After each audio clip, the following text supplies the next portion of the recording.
Hey, welcome to CapEx Cards, and this will be our first PSA reveal episode. And before we jump in, just a reminder, the sort of goal of what I'm doing here with my son is identifying low-cost cards to grade.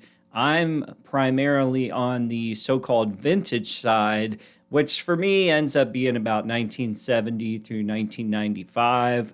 My son, he focuses on, of course, the newer stuff, but we are looking for inexpensive opportunities to grade cards and then, of course, sell at a higher profit margin. So here we are in this video. It's the very first part of October.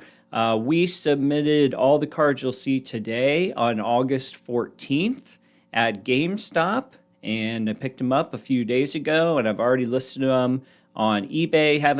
I don't think we've had any sales yet, but I'll link to our eBay store down below. But the concept of this video is to show you just, my particular thought process. There's no $1 million cards here. There's barely $100 cards here. But just kind of showing the system, and we're having a lot of fun doing it and doing stuff together. It's also an interesting opportunity for me to tell my son about some of the sports legends from the 70s, 80s, 90s people. Man, he's barely even heard of some of these guys. So it's pretty interesting to talk about them. But let's jump right in. I want to say one thing that's different than you might see on other channels is to make things easier. I took pictures of the slabs, and I'm going to use just basic Google Drive to go through the pictures instead of holding them up.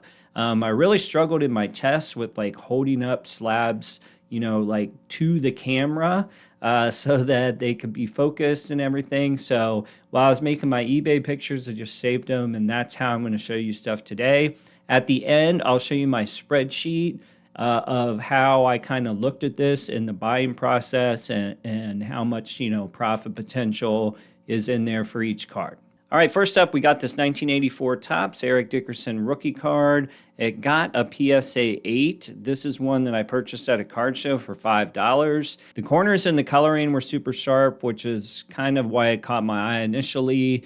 Before I submitted it, though, I could tell that there is some off-centering. So this area up here in the top right is smaller than the area down here, and then the reverse is true over on the left side.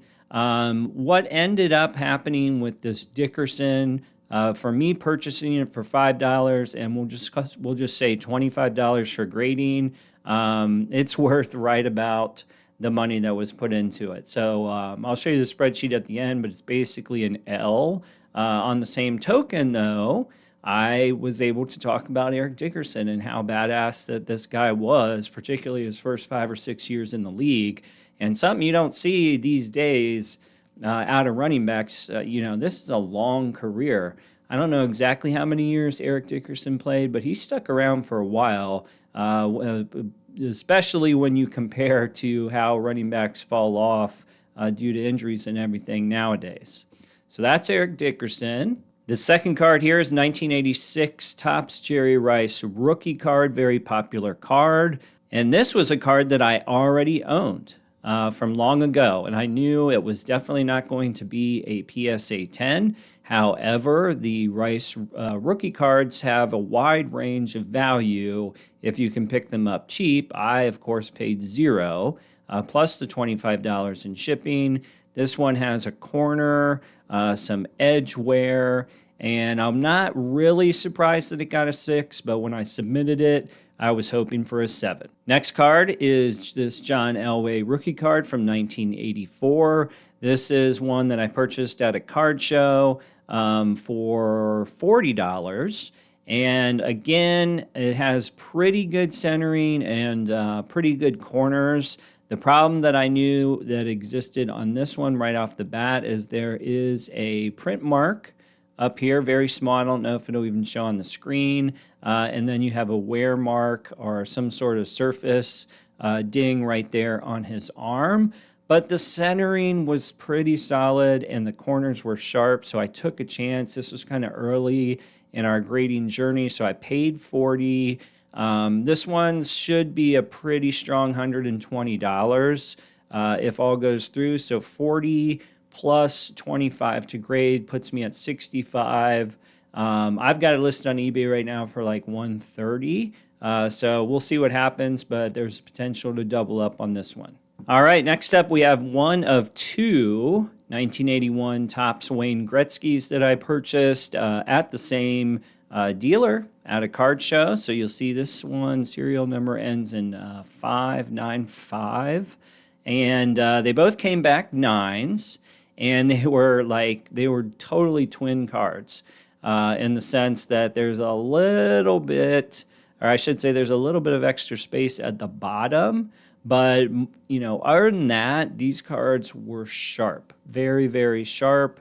I bought two for $22, so $11 each, and these should be in the 130 range, so nice profit on those. Not to mention with Gretzky, I believe this is his third year, and his second year card is one of those, if you're familiar with vintage Topps and O-Pee-Chee hockey, that had like the scratch off thing by the name, so it's very hard to find the second year card in good condition. So to stumble upon the third year and basically have my choice of a few, get two for $22, that panned out pretty well.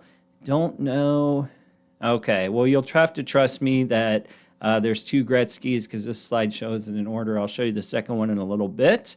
But this was another card that I owned in my own collection from the 80s and 90s.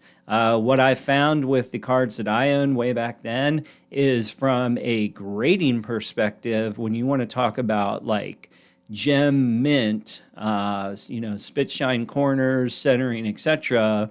There is not a lot of cards in my personal collection that fit grading material, is what I would say. Now on the Stockton, I lucked out because the corners are nice. We do have a little bit of a centering mismatch if you look at left to right.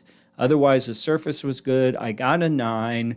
Not an incredibly valuable card at a 9. I think it's about $50. So I paid $25 to grade it and sort of like, $0 to get it. So I'll take it. All right, next up, we got a 1988 Brett Hall rookie. This is the Topps version. The O-Pee-Chee versions are always worth more when it comes to 70s, 80s Topps hockey versus O-Pee-Chee. You always want to get the O-Pee-Chee one. The O-Pee-Chee one, though, maybe I'll do a video one day. It's made out of different paper, and it's cut a little differently, so they're kind of harder to find.